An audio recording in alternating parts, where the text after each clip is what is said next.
Merhaba sevgili seyirciler. Aramızda Müzik Var ile yeniden birlikteyiz. Müzik yolculuğumuzun bu haftaki durağı Leeds. Burada bulunmamızın sebebi Saxon.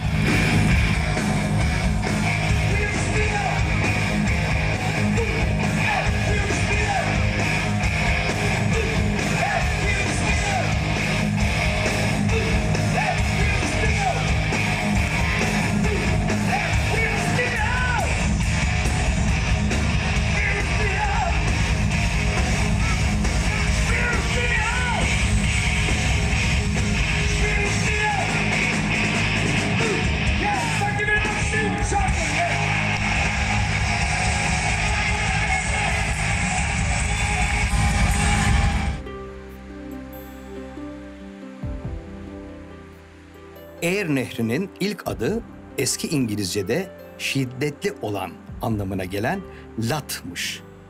Nehrin etrafına kurulan yerleşime Lat'ın insanları anlamına gelen Loidis adı verilmiş. Kelime zamanla Leeds'e dönüşmüş. Leeds, Yorkshire'ın en büyük şehri ve İngiltere'nin en büyük kültür ve sanayi merkezlerinden biri. Yaklaşık 1000 yıl önce bu topraklar 200 nüfuslu bir Sakson köyüymüş. 1207 yılında bölgenin lordu burada yeni bir kasaba kurmuş. Bölge 14. yüzyılda Flaman dokumacıları tarafından yerli dokumaların yapıldığı geniş bir kumaş üretim merkezi haline gelmiş. Yerel bir pazar merkezi olarak büyümüş ve 1626'da şehir kurulmuş. 17. yüzyılda yün ticareti patlamış, Leeds zenginleşmiş. Ancak şehir şiddetli bir veba salgınıyla sarsılmış. Endüstri devrimi Leeds'in büyümesini teşvik etmiş, şehir mühendisliğin önemli bir merkezi haline gelmiş. Pek kimse bilmese de Leeds dünyada pek çok alanda ilklere öncülük etmiş.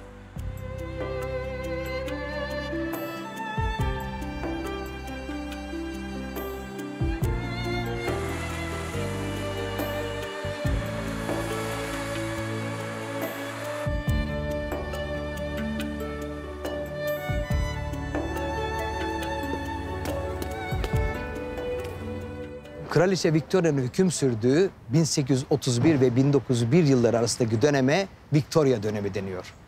Bu dönem sanayi devriminin yükseldiği ve kraliyet gücünün zirveleştiği dönem olarak kabul ediliyor. Kültür ve sanata da etkileri olmuş tabii ki. Mimariye de. İngiltere'nin her yerinde olduğu gibi Leeds'te de Victoria döneminin izlerini görmek hiç de güç değil.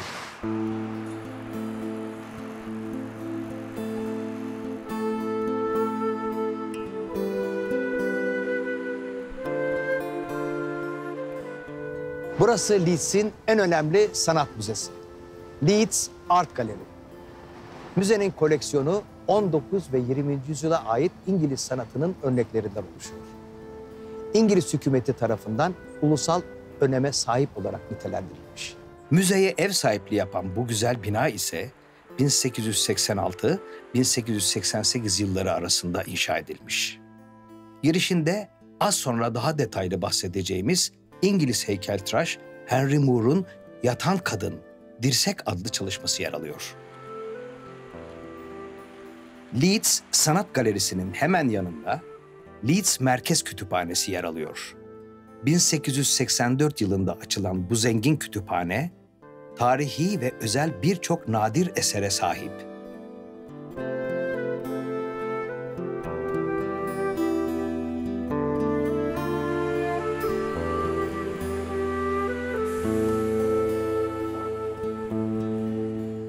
Henry Moore, 20. yüzyılın önde gelen İngiliz sanatçılarından biri. 1898 ve 1986 yılları arasında yaşamış. Büyük ölçekli, soyut, dökme bronz ve mermer heykelleriyle tanınmış ve bir anlamda modernizmin Birleşik Krallığa girmesine öncülük etmiş. Moore, yaşadığı dönemde hak ettiği değeri gören ve eserlerinden para kazanabilen sanatçılardan biri. Ama sade bir yaşam sürmeye devam etmiş ve kazandığı paranın çoğunu eğitim ve sanatı destekleyen Henry Moore Vakfı'na bağışlamış. Vakfın 2 merkezinden biri Leeds'te. 1972 yılında bir proje geliştirildi. Mart ve Kasım ayları arasında İngiltere ve Galler'deki 8 şehirde heykeller kuruldu. Nicholas Monroe'nun Birmingham'daki 5 metreden uzun King Kong heykeli, Lillian Lane'in Plymouth'taki döner konisi, William Turnbull'un Liverpool'daki 6 parçalı paslanmaz çelik heykeli Angle bunlardan birkaçı. Bu bir kentsel alanda sanat modeliydi. Çağdaş heykeller sıradan şehir hayatının bir parçası haline getirildi. 6 ay sürenin sonunda şehirlere heykelleri satın alma seçeneği sunuldu. Ama kimse almayınca heykeller çeşitli yerlere taşındı. Heykel çalışma merkezi olan Henry Moore Enstitüsü bu yıl bu projeye dair bir sergiye ev sahipliği yapıyor.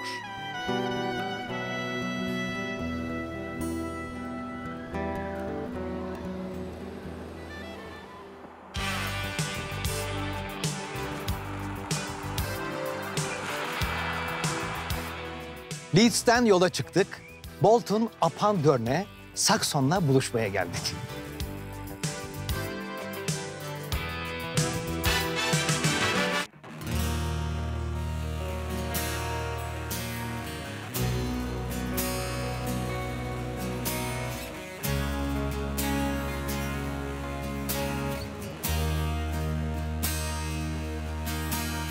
Far below the valley, and deep beneath the snow, there's a man who guards the secret of the frozen rainbow. Dust of all the ages lies hidden beneath the ice. The man who guards the secret holds the power of the light. Find the rainbow,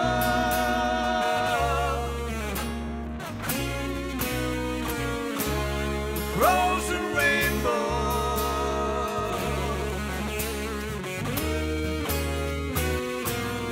Find the rainbow,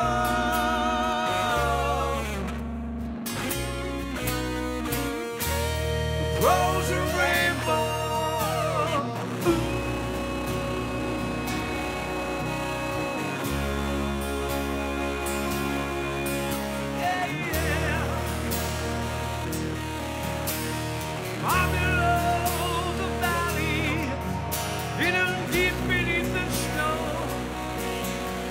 There's a man who's got a secret waiting to be told. I've searched through all the ages to find the hidden truth. The secret of the rainbow will never be revealed. Find the rainbow.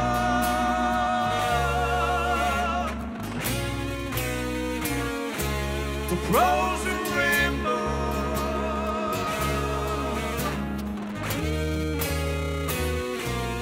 Find the rainbow.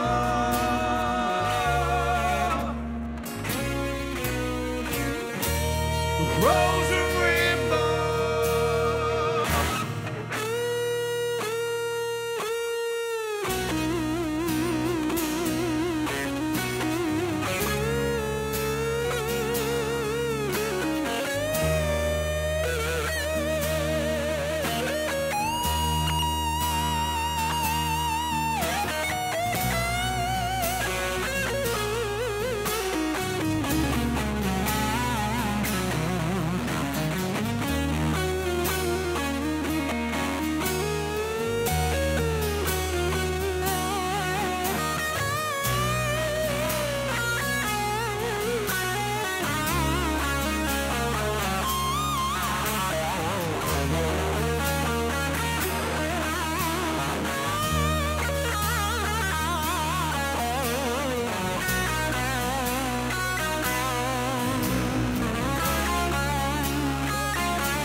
rose and rainbow.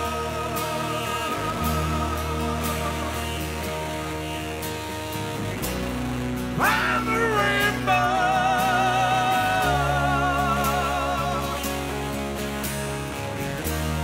Rose and rainbow.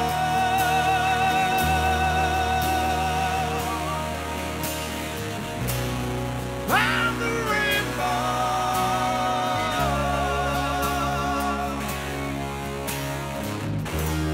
Rose and rainbow.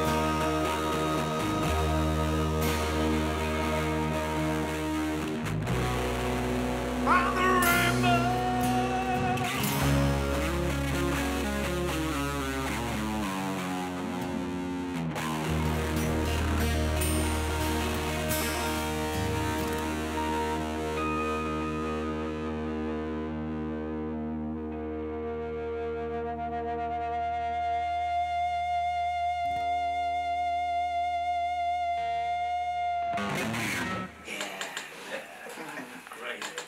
How are you? I'm very happy to be here Oh, good. Thank and you. very pleased to play with you.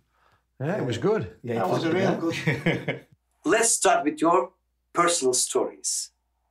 How was your childhood and how you discovered your music talent?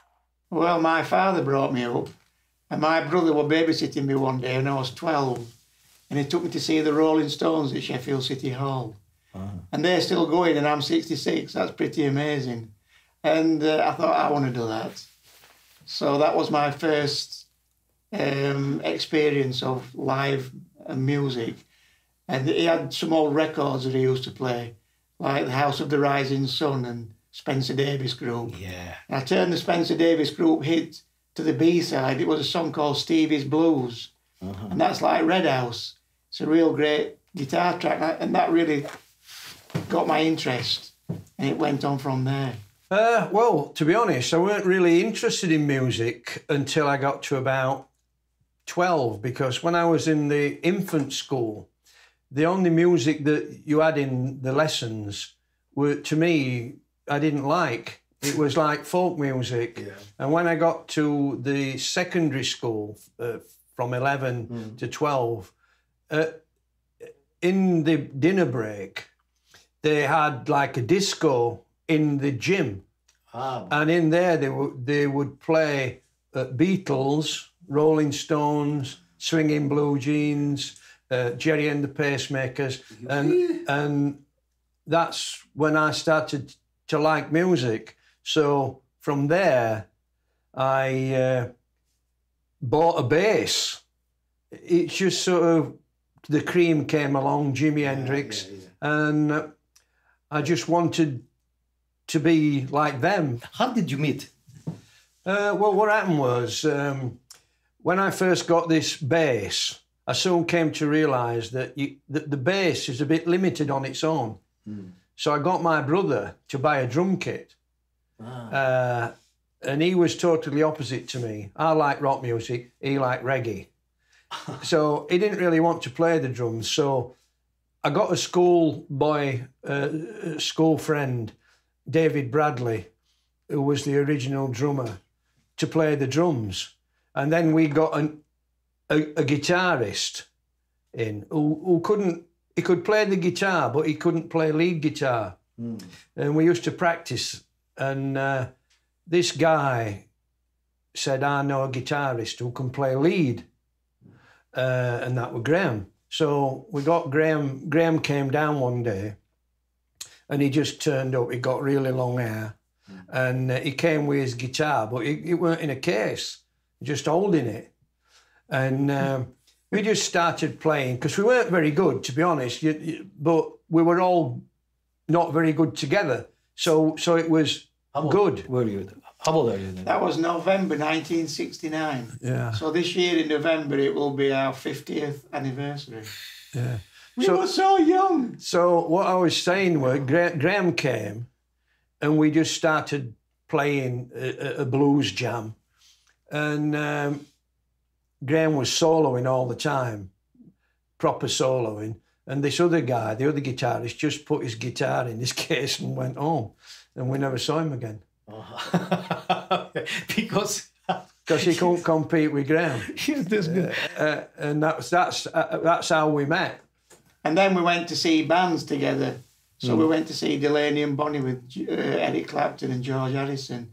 We went to see Led Zeppelin at Sheffield. So not only did we start playing together, we started going to see bands together and absorb all this music. And we followed Free around for about 4 or 5 weeks on tour. Wow. Yeah, in 1970. What was the breaking point of your musical career? Well, I think one of the big breaking points were playing in front of people. And the first show we ever did, we were at Mexbury Youth Club, or were it at Canal Tavern. Well, we made a record called Wheels of Steel, and that This song. yeah, and it sold very well all around the world, and so promoters offered us bigger gigs. So I think the first real major big gig that we did was the very first Castle Donington, Monsters of Rock with Richie Blackmore's Rainbow. We did lots of shows in Germany, didn't we? Yeah, we did Monsters of Rocks that carried on in Europe. And we did City Hall tour. And everything started to sell out. So instead of one City Hall, we did 2 nights. So it was a process that started off small and just ended up being like a runaway train. You know, and you couldn't stop it then. Everything was happening. TV, videos, Italy, Germany. We're here, there, everywhere. Then we got the American tour. What is the beauties and the difficulties of to be a band, you know? Well, You can ask me the same thing to me also, Well, because I know what is the band. there is no difficulties in the beginning. Because in the beginning, you've got a democracy of 5 people. When you get one man calling the shots, and it ceases to be a band, it becomes somebody, and others are employed. And when it's 5 people, you all throwing ideas in, you're writing a song, you're talking about tours, production, lights. Everybody is part of the team, like a big production company. Yeah. And then when that separates, then the audience sense that. It's much better to be together than one guy and telling everybody what to do. Yeah. Against all the odds, we've survived till now. Yeah. And last Friday we played to 2,000 people and they went crazy. What was the unforgettable concert in your life? I think for me, one of the ones that I do remember, there's been quite a few, but the Philadelphia Spectrum with Rush was completely sold out. And when we walked on stage, only a few weeks before, we played a club in Retford. And there was this big, because it was a big stadium, a big screen. So when you walked on, you saw your own self on the screen, and all these people going crazy. For me, I think it was something entirely different, which was appearing on TV on a programme called Top of the Pops with Wheels of Steel. And although it wasn't really in front of a big audience, the fact that I'd watched that programme from being a child to appear on it was a big deal, you know. Because if you've never been on TV, it's a frightening prospect to look into cameras and, you know. And not only that, my mum saw me on that TV programme, and she stopped telling me to get another job. That's beautiful. I was like #1 son then, after being on the TV. Most people say, and what I heard, your new formation of Saxon sounds better than the old one. What is your comments about that? Of course I do. Well, what it is that me and Steve have a certain style when we play together. It's like glue. And that glue was there in every band we've ever played in, in every lineup we've ever played in. So we're always going to sound like Tony Iommi and Geezer Butler. We've got that chemistry. And so that's why it's authentic.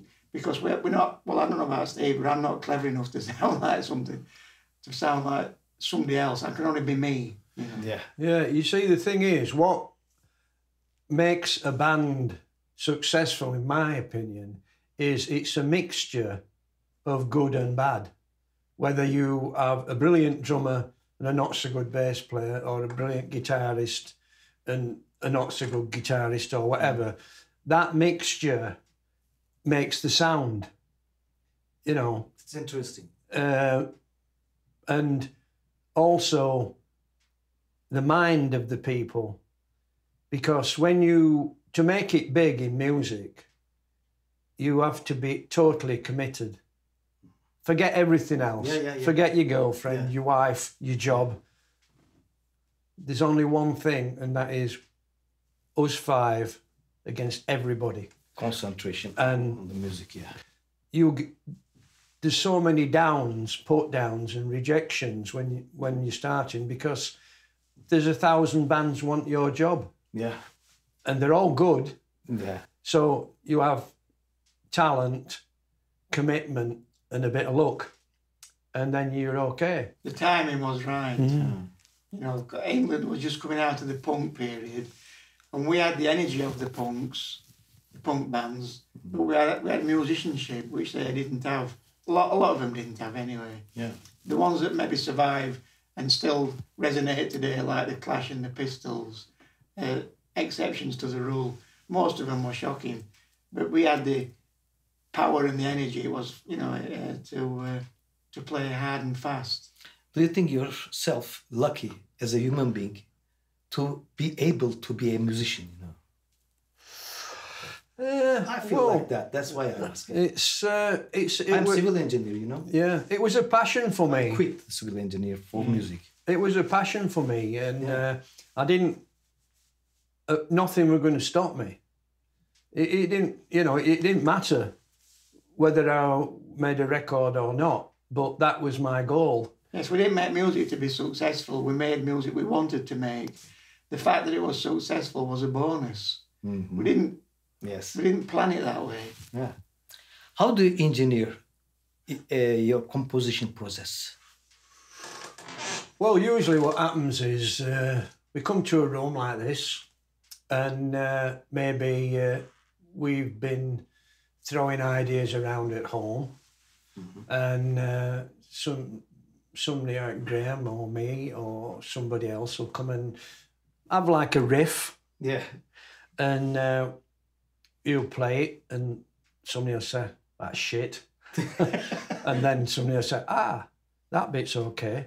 And then that sort of sparks the process. Somebody will say, "Oh, play that," and then this will be a bridge. Yeah. So that goes in, and then we need a chorus. And so the singer might say, "I've got rock and roll's great," or something. "Oh, I'll sing that." So you just sing gibberish, and it just goes along until you get the arrangement. Yeah, you get an arrangement. Do you have any new plan, new project? We'd love to do a new album, but it's very difficult because the albums now cost more to make than you get in sales. Everybody's doing downloads. And you release an album and the next day people can steal it. And so it's a very the business has changed so much, it's difficult to know what to do, you know. But like Graham's just said, the process of making a record and then selling it is sort of becoming history. Because there's no, people don't have players anymore. They just have a little box, which is a telephone, and it's on there. There's nothing to hold or open and look. No. Completely, I agree with you. If a new Jimi Hendrix CD comes out, I want to get it and read the booklet and see all the pictures and where it was recorded. Yeah. But people are not like that anymore. It's got to end though, because it will kill new music, and all that I think will keep redoing old music all the time. Happily that we could play on stage, you know. Yeah, of course. That's why all the bands are doing it. Yeah. I heard from one of my very good friend that you choose Metallica as a support band. Yes, we did. Yeah, well, Can you tell us about the story of this one? we were in America on tour, and the record company said that a radio station were doing a local promotion, and we were in Texas then, and we had another 2 weeks to get to California of shows, and I think it was KLOS in Los Angeles, had the promotion where local bands who wanted to play with us submitted cassette tapes. Yeah. So we had all this pile of tapes, and me and Steve were in the back lounge listening to all these tapes. And we picked two, Metallica and Rat. And we couldn't decide which. So we did 4 nights sold out at the Whiskey A Go-Go. So 2 nights Metallica did support. It was their second ever gig. And it was all down to me and Steve. That's fantastic. And the second 2 nights was Rat. So they played as well. But that's the story. Do you have any connection with still? Yes, when they come again, they'll contact us, yeah. Oh, yeah. Good friendship never end. Yes. No. How the new generations interest in hard rock, in metal music? Do you know about that? That's interesting because we've got the guys coming to our shows who were young guys, like we're 12, 14, and they're grown up now. They're in the 50s and late, 60. They're bringing their kids to the show. So because their parents are listening to our records at home, the kids are saying, "What's this? Where's this music? It's much better than Justin Bieber or Robbie Williams. That's crap, man." So we like this Saxon stuff. So yeah, there's a lot of interest in older music because the new stuff isn't delivering the goods. I mean, if I listen to music at home now, it's usually people like Eric Gale's guitarist or Eric Johnson, Joe Bonamassa. Yeah, Kenny Wayne Shepherd. Yeah, I like, for example, very much Steve Lukather. Steve Lukather's brilliant. He's got melody. Yeah, he has melody. That's why I like. I like guitar players where you can sing the solos as well as you can sing the words. Yeah. Can you tell us about your one day? How you pass a day? Well, I like things, old things, like railways, like old steam locomotives. And also I've got couple of old vehicles, old cars and vans. So I play with those. That's and, great. And mow the lawn. That's great. And as a hobby also, you do this then? Oh, yeah, that is my hobby. Yeah. That's your hobby. And you? I write articles about antique pottery. I'm supposed to smash things up now. Oh, really? Yeah. Wow. So I've appeared on TV, on antiques programmes, and I've written in some of the most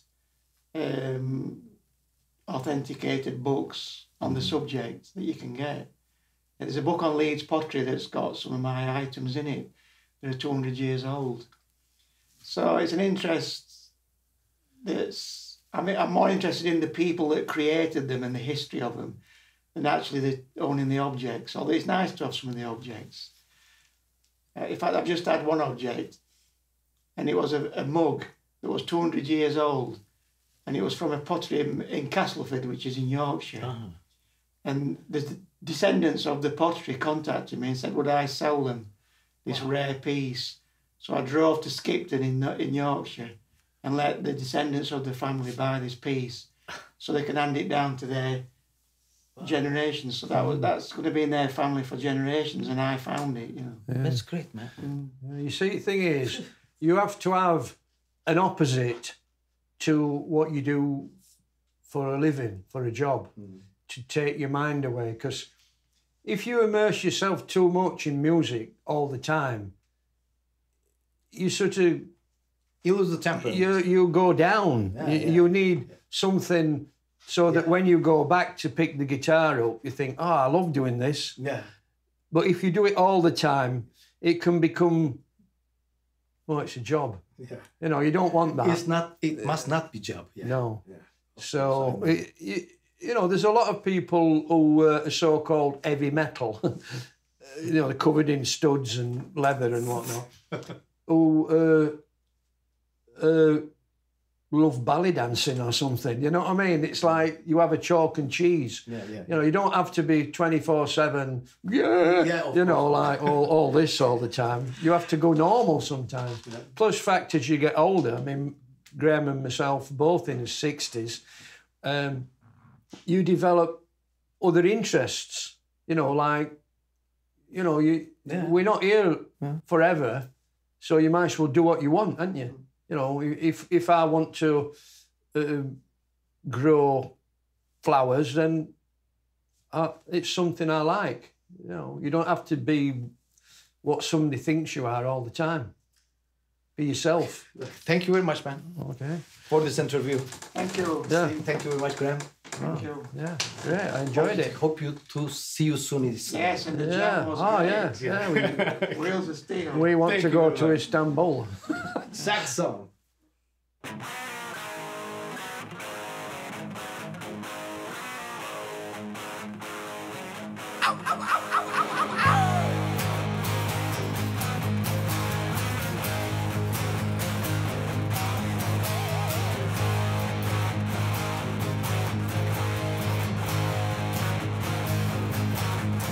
Well, my foot's on the throttle, there's no looking back. I leave the motor ticking over when she's parked on the track. I got a 68 Chevy, hops on the side. You know she's my ideal of beauty, that's what I'm riding. She's got wheels, wheels of steel. She's got wheels of steel, wheels of steel. Talking about my wheels of steel.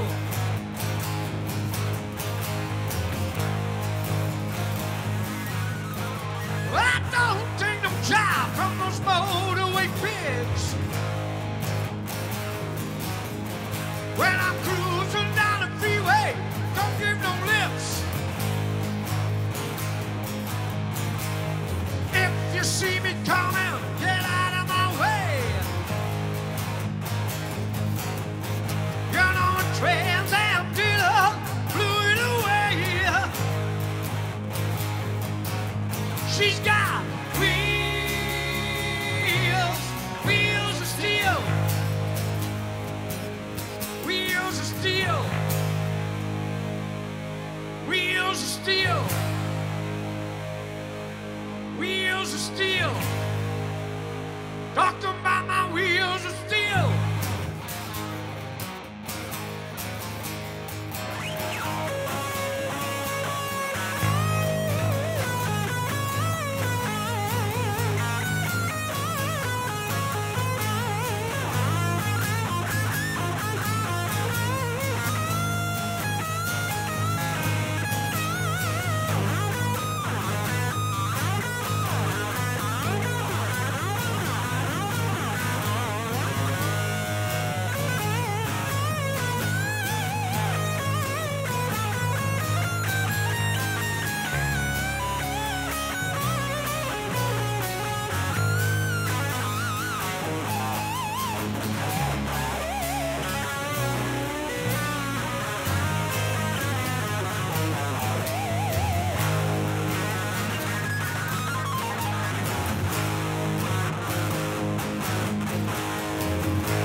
of steel. Wheels of steel. Talk about my wheels of steel. Wheels of steel.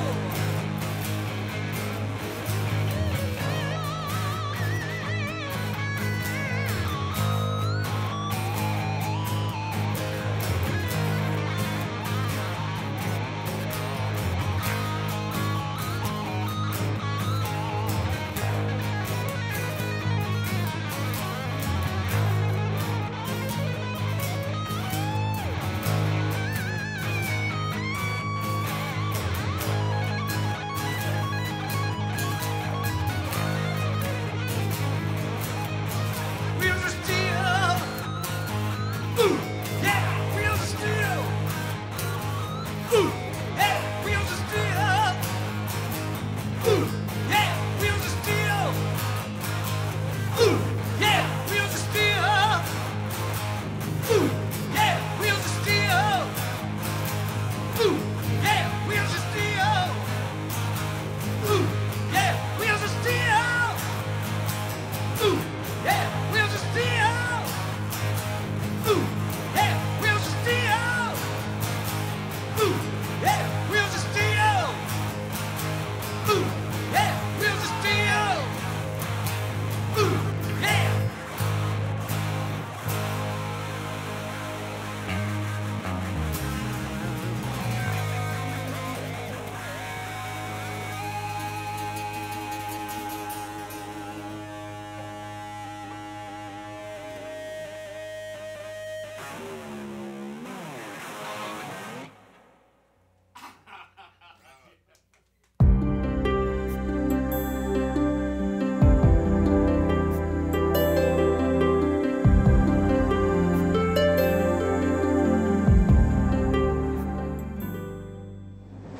Sevgili seyirciler, bir bölümümüzün daha sonuna geldik.